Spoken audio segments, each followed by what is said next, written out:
Morning at Desmond Hall. Jean-Paul is locked safely in the tower room and guarded by Raxel. He has survived his second night of defiance of the evil star that instructs him to kill. Newfound allies shield him from the influence of the dreaded curse that haunts him. He sleeps this day, his secret at last revealed to the girl who loves him and to his cousin Philip. They each begin to trace clues they've learned from him, clues that connect others in the family mansion to the mystery of the murdered girl, Agatha, whom Jean-Paul may or may not have killed.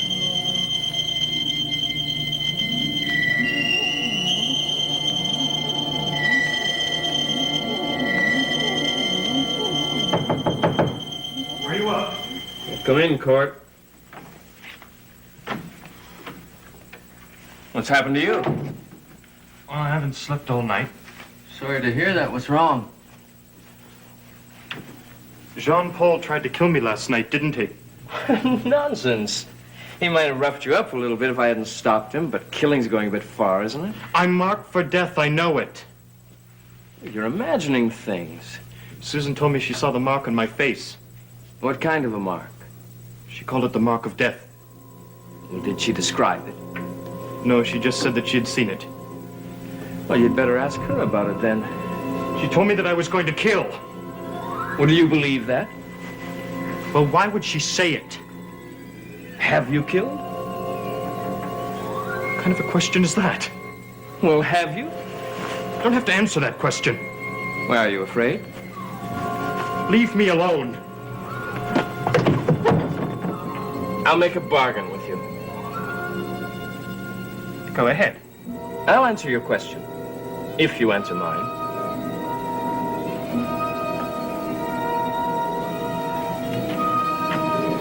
Am I marked for death? Not as long as Jean-Paul lives. What kind of an answer is that? I think it's a good answer. Now, you answer mine. Who killed Agatha Pruitt?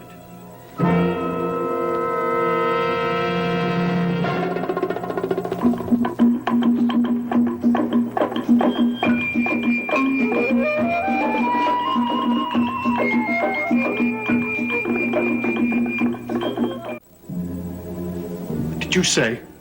Who killed Agatha Pruitt? Why do you ask me? Well, you knew her, didn't you? Of course I knew her. She was living here. Jean-Paul brought her here to live. She was a common sort of girl, nice in her own way. And you became friends with her? Yes, we all did. Jean-Paul and Laszlo. Well, if she had friends, she must have had enemies, too. She was a Desmonton girl. She knew lots of people. Anyone could have murdered her. Now, I've told you all I know. No, not quite. You didn't tell me you were out in the fog with Jean-Paul and Quito the night Agatha was killed. Oh, and who told you that? Jean-Paul. And what if he did? He's not going to blame me for it. He's not going to get away with it. Just leave me out of it. I'm not involved. You're involved whether you like it or not. You knew Agatha Pruitt, and you knew her rather well, I'm beginning to suspect. So did Laszlo. Laszlo knew her better than I did. So did Mrs. Hatter. She spent a lot of time down there with them. She did she? You're getting yourself into things that you should stay out of.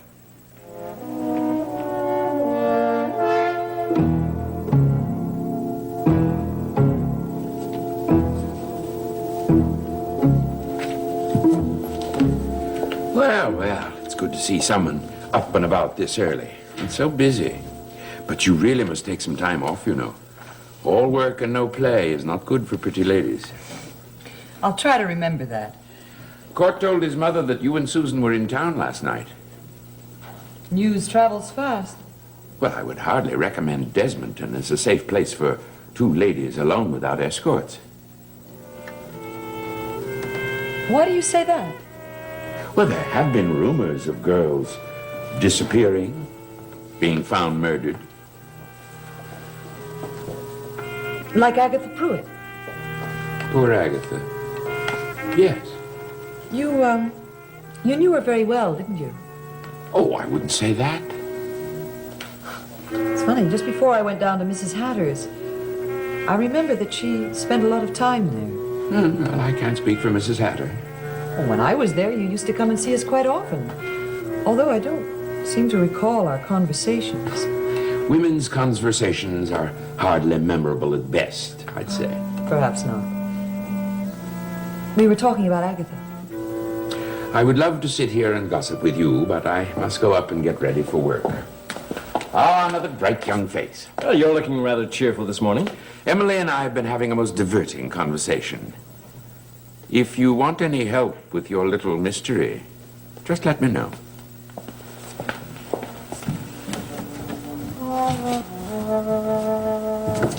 What did you say to him? Nothing. But he's obviously caught on that I was trying to find something out. I must have been rather clumsy. Or else he knows more than he lets on. Like his stepson. Have you talked to Court? Well, he talked to me. He's frightened.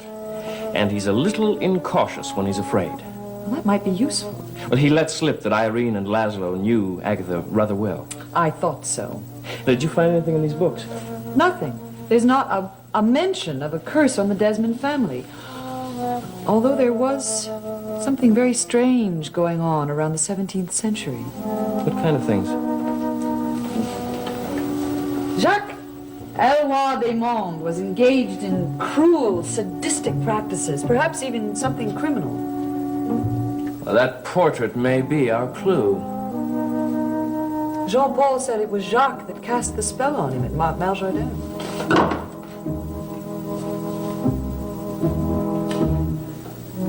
Philip, I want to ask you something. And please don't spare me the truth. Do you believe that Jean-Paul killed Agatha? I don't know. But we've got to find out. And if we find he did, Well, we have no choice but to turn him over to the police.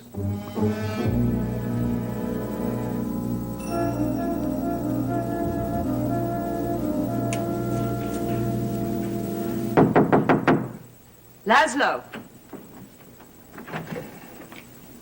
Oh, Court. I didn't expect you. Sorry to disappoint you. What do you want? I want to untangle the relationship between you and my family. You'd better tell me what you mean. Well, let's start with my stepfather. Laszlo and I are friends. That explanation may or may not satisfy my mother, but it certainly will not satisfy me. You are a rude young man. I'm only trying to protect my future. That has nothing to do with me. I want the Desmond fortune to become mine, and I think you want my dear stepfather to continue to be yours. Am I correct? You'd better leave. Of course, Laszlo married my mother only because of the Desmond fortune. What a dreadful thing to say. Well, he's never at home except for meals. He spends most of his time here rather than at home. My mother knows about you and Laszlo. And how does she know that? Because I told her, Mrs. Hatter. That's how. You are insufferable. I think Laszlo better make a decision about his wife at Desmond Hall and his friend at your cottage. Get out!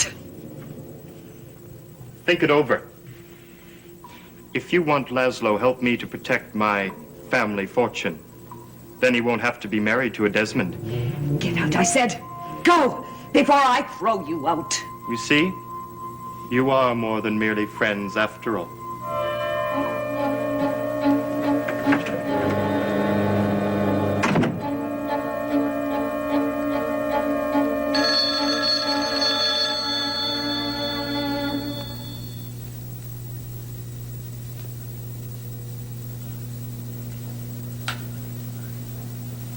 Irene, I must see you. Take care. Don't talk to anyone. Questions are being asked, and we must both make sure we have the same story. What do you mean I'm too late?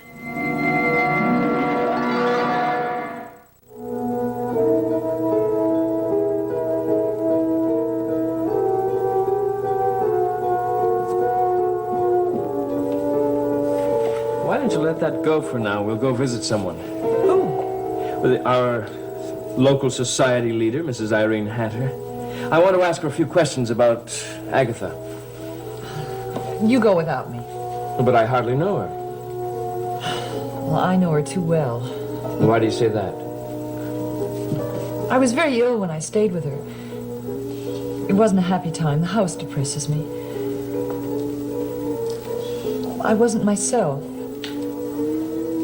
I was exhausted and feverish, and I had hallucinations.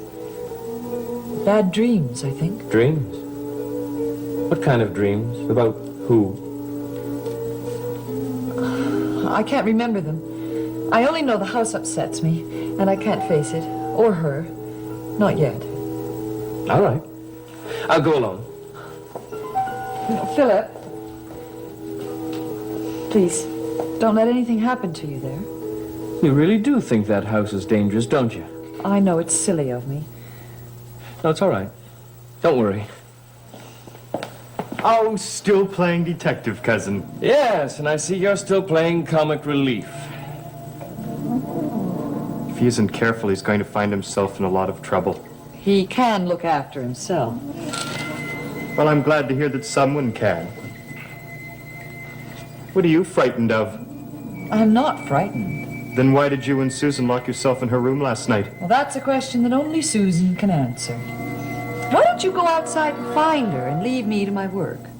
You're trying to get rid of me. Well, stay if you like. Your dear pal, Philip, gave me the 3rd degree this morning. And then he comes down and reports to you, and now witness dismissed.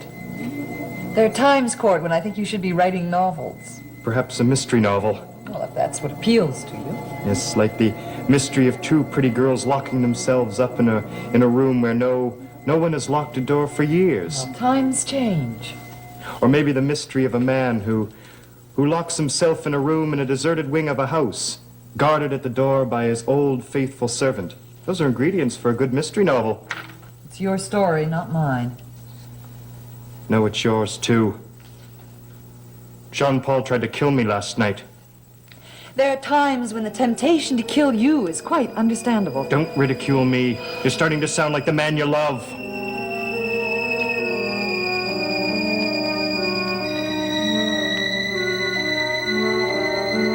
Of course I don't like it. But that's the way it has to be for the time being. You might try to look at it from my point of view. Oh, I do. It lasted as long as you needed me, as long as I had the powers to help you. And now, they're gone. Don't you understand? We're up to our necks in suspicion. We're involved with the Pruitts who've disappeared and their daughter who was murdered. We didn't kill her. Can we prove that? We've nothing to fear. That girl, Emily Blair, knows all there is to know about us. She won't remember it. I put her in a trance so she'd forget. And since you have lost your powers, how long do you think they'll keep her in a trance?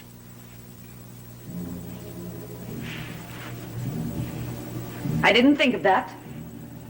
Well, you should think of it. And of other things as well. What things? We're just friends now, nothing more. I won't let it end like this. Now listen to me very carefully.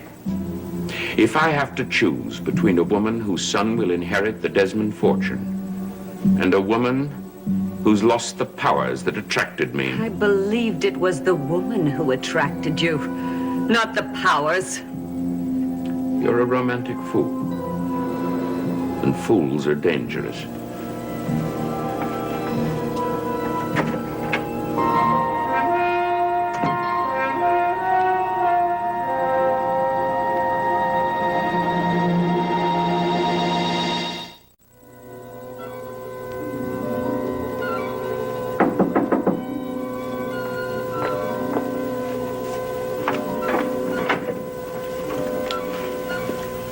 Mr. Desmond, this town may be provincial, but there are those of us with the good manners to telephone when we want to visit. My dear Mrs. Hatter, you drop in so often unannounced to Desmond Hall that I thought you'd have no objection if I paid you the same compliment.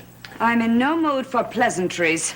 Good day. I suggest you stay and answer a few questions. Why should I?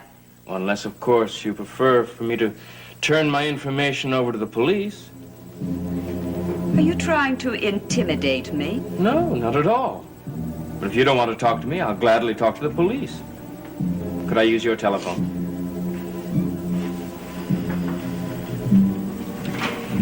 What do you want to know? First, about Agatha Pruitt. You knew her, didn't you? Only slightly. A little more than slightly. She spoke quite often about you to Emily Blair.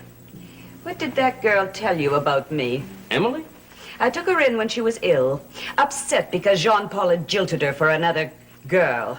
Well, let's leave Emily Blair out of this, hmm? And now, in gratitude for my kindness, she spreads spiteful gossip about me. She said nothing of the kind about you.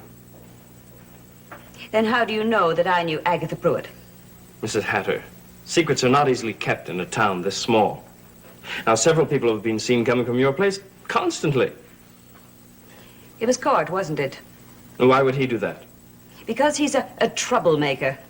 Besides, he knows more about Agatha Pruitt and her parents than any of the rest of us. Did I mention her parents?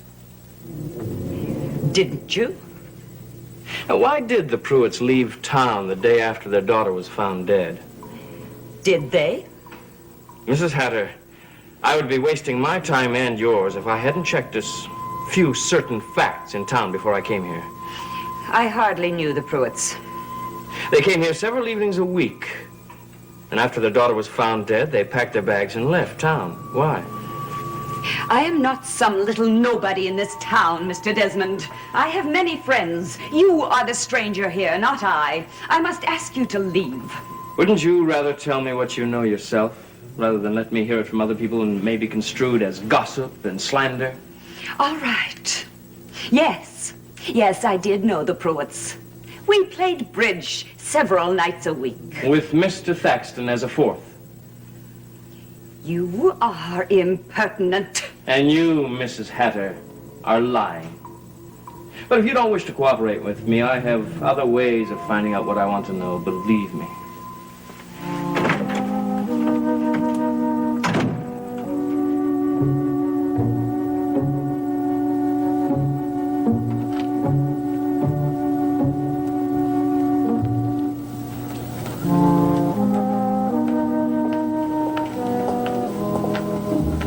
Why did you tell your mother what you did?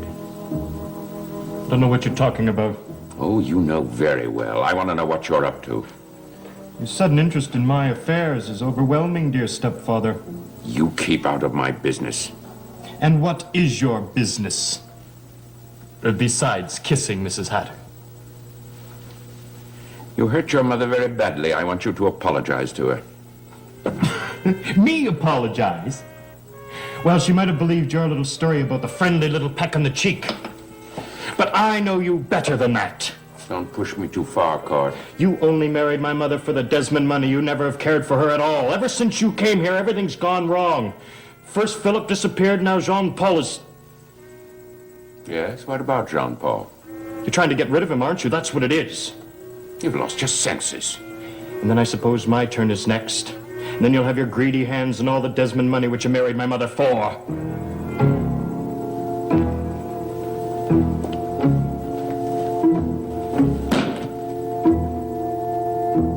She's lying. Court's lying, and Lazo's lying. They're all lying. There's no way they're going to tell us the truth, and we've got to find it out for ourselves. But they'll do anything they can to stop it.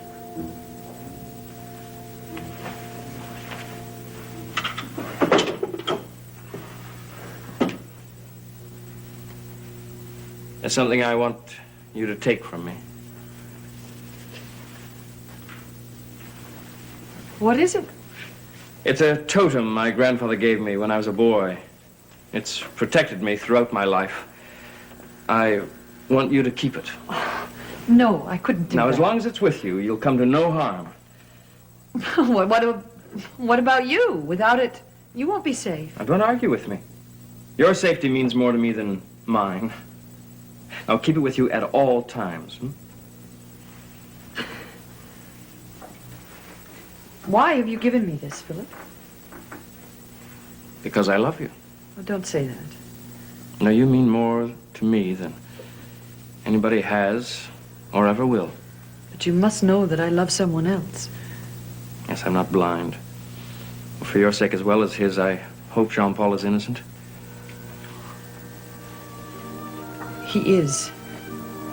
He must be. Well, if he's not, I'll be here. Until then, I want you to remain free from any harm. Ah, there you are. Don't you ever knock. Oh, sorry, I thought you'd be eager in hearing what I have to say. I know who killed Agatha Pruitt.